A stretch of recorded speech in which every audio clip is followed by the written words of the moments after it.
ગુજરાતમાં સ્થાનિક સ્વરાજ્યની ચૂંટણીઓના પ્રચારનો આજે અંતિમ દિવસ હોવાથી રાજકીય ગરમાવો શિખરે પહોંચ્યો છે।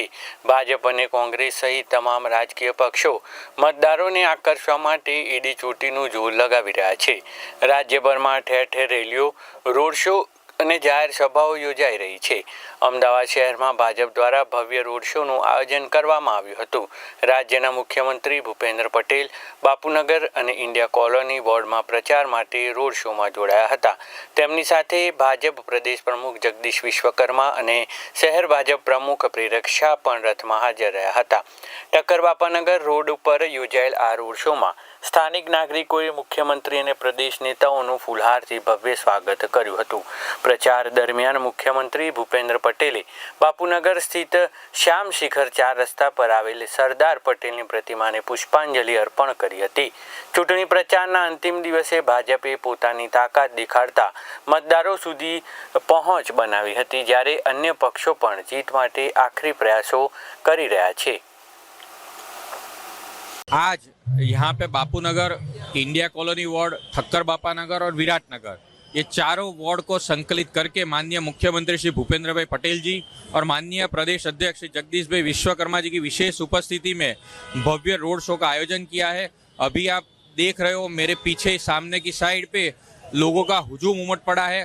हजारों बाइक और कार सवार जिस प्रकार से जन समर्थन के लिए यहाँ पे आए हैं और जिस प्रकार से विविध सामाजिक संस्था से लेकर धार्मिक संस्था सभी का हमें सपोर्ट मिला है, मुझे पूर्ण विश्वास है कि आगामी स्थानिक स्वराज की चुनाव के अंदर भारतीय जनता पार्टी पूर्ण बहुमत से सत्ता में आने जा रही है। 26 तारीख को अहमदाबाद म्यूनसिपालिटी के चुनाव में भारतीय जनता पार्टी के सभी उम्मीदवारों को जिताने की अपील करने के लिए आज गुजरात के लोकप्रिय माननीय मुख्यमंत्री श्री और गुजरात प्रदेश भारतीय जनता पार्टी के अध्यक्ष जगदीश भाई विश्वकर्मा जी आज India colony ward, Viratnagar ward, Bapunagar ward और ठक्कर बापानगर वार्ड के रईसों को अपील करने के लिए पधार रहे हैं। जनता जनार्दन में बहुत बड़ा उत्साह देखने को मिल रहा है और मुझे उम्मीद है कि अहमदाबाद की सभी सीटों पर 192 सीटों पर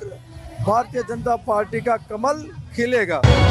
સ્થાનિક સ્વરાજની ચૂંટણીને લઈને જે પ્રમાણે અંતિમ ગાડીનો જે પ્રચાર ચાલી રહ્યો છે, ત્યારે બાપુનગરમાં મુખ્યમંત્રી ભૂપેન્દ્ર પટેલ તેમજ પ્રદેશ અધ્યક્ષ જગદીશ વિશ્વકર્મા દ્વારા જે 3.5 કિલોમીટર લાંબો જે પ્રચાર જે રેલી યોજાય છે, રોડ શો યોજાય છે, આપણી સાથે ભૂપેન્દ્રભાઈ પટેલ છે। ભૂપેન્દ્રભાઈ દાદા, શું કહેશો જે પ્રમાણે આપનો પ્રચાર ચાલી રહ્યો છે?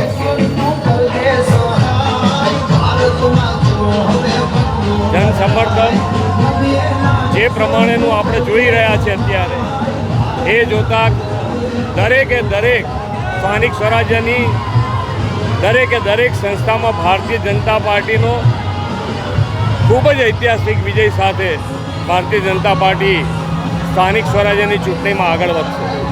કેટલું મોટું જન સમર્થન મળશે દાદા? કેટલું મોટું જન સમર્થન ગુજરાતમાં મળશે? ગયા વખતે કરતાં પણ આ વખતે વધારે જન સમર્થન સાથે ભારતીય જનતા પાર્ટી આગળ વધશે। આપણી સાથે જગદીશભાઈ વિશ્વકર્મા પણ છે। જગદીશભાઈ, શું કહેવું જે પ્રમાણે જન સમર્થન, જન આશીર્વાદ મળી રહ્યા છે? બાપુનગરમાં ખૂબ જ મોટી રોડ શો યોજાયો છે। સમગ્ર ગુજરાતની અંદર છેલ્લા 15 દિવસથી ચૂંટણીનો જિંદાબાદ પ્રચાર ચાલી રહ્યો છે। આજે પ્રચારના પડઘમ શાંત થવાના છે। જે રીતે આપ જોઈ રહ્યા છો કે આજે પૂર્વ પટ્ટામાં જે રીતે જન સૈલાબ માન્ય મુખ્યમંત્રીને આવકારવા માટે આવ્યો છે। આપ જોઈ રહ્યા છો આખા રોડની અંદર જે ઉત્સાહ જોવા મળી રહ્યો છે, આ ઉત્સાહ જ બતાવે છે કે ગુજરાતની પ્રજા એ ભાજપને કેટલું જન સમર્થન આપી રહી છે। આ ગુજરાતની પ્રજા એ વિકાસને કેટલું જન સમર્થન આપી રહી છે એ આ પ્રજાના ઉત્સાહથી દેખાઈ રહ્યું છે। આપણે ભાજપને કેટલી મોટી જીત ગણાશે? આપણે જે પ્રમાણે જન સમર્થન મળી રહ્યું છે ગુજરાતમાં, કેટલી અંદાજે કેવા પ્રકારનો માહોલ રહેશે, પરિણામ કેવું રહેશે? સમગ્ર ગુજરાતની અંદર ભારતીય જનતા પાર્ટીના 10,000 કરતાં વધારે કમળના પ્રતિક લઈ અને ઉમેદવારો ચૂંટણી લડી રહ્યા છે। ભારતીય જનતા પાર્ટીના દરેક કાર્યકર્તા 50,000 બૂથમાં આ ચૂંટણી લડી રહ્યો છે। ત્યારે આગામી દિવસોમાં ચોક્કસ સૌથી વધારે લીડથી ભારતીય જનતા પાર્ટીનો વિજય થશે। જે પ્રમાણે વાત કરી રહ્યા છે રાજ્યના મુખ્યમંત્રી તેમજ પ્રદેશ અધ્યક્ષ કે ખૂબ જ મોટી સંખ્યામાં જે કહી શકાય કે જન સમર્થન, જન આશીર્વાદ આ સ્થાનિક સ્વરાજ ચૂંટણીમાં જે પ્રમાણે ભારતીય જનતા પાર્ટીને પરિણામમાં જોવા મળશે। Pravin Jadav, VR live news, Ahmedabad.